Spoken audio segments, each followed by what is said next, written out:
Hello, my name is Summer Janae, and welcome back to my channel. I know in my previous video, I talked about like the things I have at home to get ready for going in for my knee replacement surgery tomorrow.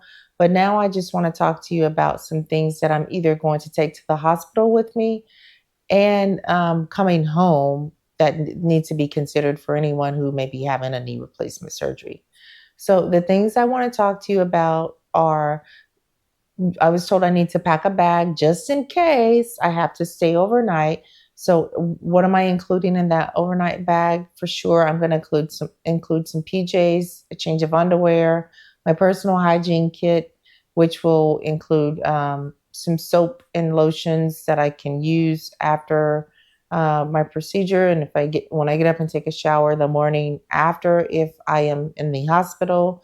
Um, I don't remember if I said PJs, but I'm going to take my own PJs. And I'm also going to pack some blankets because I'm always cold, and perhaps maybe like a hoodie or something like that. And the most important thing I think I'm going to take are shoes that are closed toe, closed heel. And the reason I'm taking closed toe, heel shoes is because we were told in the joint class, the joint replacement class, not the other joint class, that we should not be wearing open toe or open heel shoes to help keep us from falling after the surgery. And so those are the primary things that I'm going to take. But the other thing I'm going to make sure I take is a change of clothes to wear back home if I have to spend the night there, because um, I need something to put on to come back home. Also, in addition to what to pack to the take in your bag. If you're going in for a knee replacement surgery, you need to make sure you're getting your wheeled walker beforehand, because your first physical therapy session will include teaching you how to walk on that new joint. And that his first physical therapy session, from my understanding, is the very first day. But if you can't, if your surgery is scheduled later in the day, then your physical therapy may be the very next morning, which is why you would have to spend the night. Um, but that is all I wanted to talk to you about in terms of packing.